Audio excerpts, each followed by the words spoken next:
പാലക്കാട്, ചേലക്കര, വയനാട് ഉപതെരഞ്ഞെടുപ്പുകളുടെയും മഹാരാഷ്ട്ര, ജാർഖണ്ഡ് നിയമസഭാ തെരഞ്ഞെടുപ്പുകളുടെയും ഫലം പുറത്തുവരാൻ ഇനി ഒരൊറ്റ രാത്രി കൂടി മാത്രമാണ്. പാലക്കാടും ചേലക്കരയും നടന്നത് സംസ്ഥാന ചരിത്രത്തിലെ ഏറ്റവും വാശിയേറിയ ഉപതെരഞ്ഞെടുപ്പുകളാണ്. തെരഞ്ഞെടുപ്പ് ഫലത്തിന്റെ സകല വിശദാംശങ്ങളും ഒരു നിമിഷം വൈകാതെ പ്രേക്ഷകരിലെത്തിക്കാൻ വിപുലമായ തയ്യാറെടുപ്പുകളാണ് ന്യൂസ് മലയാളം വാർത്താ സംഘം നടത്തിയിരിക്കുന്നത്. രാവിലെ 5 മണി മുതൽ വോട്ടെണ്ണൽ തയ്യാറെടുപ്പുകളും 8 മണി മുതൽ വോട്ടു നിലയുടെ സൂക്ഷ്മ വിശദാംശങ്ങളും ന്യൂസ് മലയാളത്തിലൂടെ കാണാം. രാഷ്ട്രീയ കേരളത്തിന്റെ ഭാവി നിർണ്ണയിക്കുന്ന ഉപതെരഞ്ഞെടുപ്പ് ഫലമാണ് വരാനിരിക്കുന്നത്. പ്രത്യേകിച്ചും പാലക്കാടും ചേലക്കരയിലും ആര് ജയിച്ചാലും രാഷ്ട്രീയ അടിയൊഴുക്കുകളും ധ്രുവീകരണങ്ങളും തുടർചലനങ്ങളും ഉണ്ടാകുമെന്നുറപ്പ്. കൂടുവിട്ട് കൂടുമാറ്റങ്ങളും അപ്രതീക്ഷിതവും അതിസാഹസികവുമായ പൊളിറ്റിക്കൽ ട്വിസ്റ്റുകളുമായിരുന്നു പ്രചരണകാലത്തുടനീളം. വിധി ദിനത്തിലും നിർണായകവും നാടകീയവുമായ നിമിഷങ്ങൾ ഉണ്ടാകും.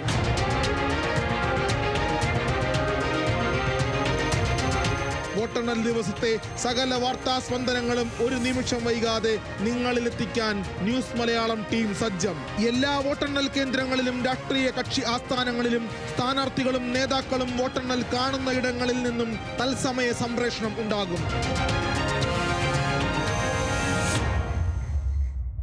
8 മണിക്ക് വോട്ടെണ്ണൽ തുടങ്ങും. അതുവരെ വോട്ടെണ്ണൽ കേന്ദ്രങ്ങളിലെ തയ്യാറെടുപ്പുകൾ, പെട്ടിയിലായ വോട്ടുകളെ പറ്റി അവസാനവട്ട അപഗ്രഥനങ്ങളും പ്രതികരണങ്ങളും, ഓരോ ബൂത്തിന്റെയും ചരിത്രവും രാഷ്ട്രീയ സ്വഭാവവും ഇഴകീറുന്ന വിശദാംശങ്ങളും വിശകലനങ്ങളും. വോട്ടെണ്ണൽ തുടങ്ങിയാൽ പിന്നെ ടെലിവിഷൻ സ്ക്രീനിൽ മിന്നിമായുന്ന സംഖ്യകൾ മാത്രമാകും ഏറ്റവും വലിയ വാർത്ത. മാറിമറിയുന്ന ലീഡ് നില ഏറ്റവും വ്യക്തതയിലും മിഴിവിലും കാണിക്കുന്ന സ്ക്രീനാണ് ന്യൂസ് മലയാളം തയ്യാറാക്കിയിരിക്കുന്നത്. 10 മണിയോടെ ഫലത്തെക്കുറിച്ചുള്ള വ്യക്തമായ സൂചനകൾ വന്നു തുടങ്ങും. ഏറ്റവും സാങ്കേതിക തികവുള്ള സംവിധാനങ്ങൾ, ഏറ്റവും കരുത്തുറ്റ റിപ്പോർട്ടിംഗ് സംഘം. ഈ തെരഞ്ഞെടുപ്പ് പ്രചാരണത്തിന്റെ സകല വാർത്താ ബ്രേക്കുകളും ആദ്യം നിങ്ങളിലെത്തിച്ച ന്യൂസ് മലയാളത്തെ വിധി ദിനത്തിലും വിശ്വസിക്കാം. കാത്തിരിക്കുക. ബിഗ് ബൈ മഹായുദ്ധം രാവിലെ 5 മണി മുതൽ തത്സമയം.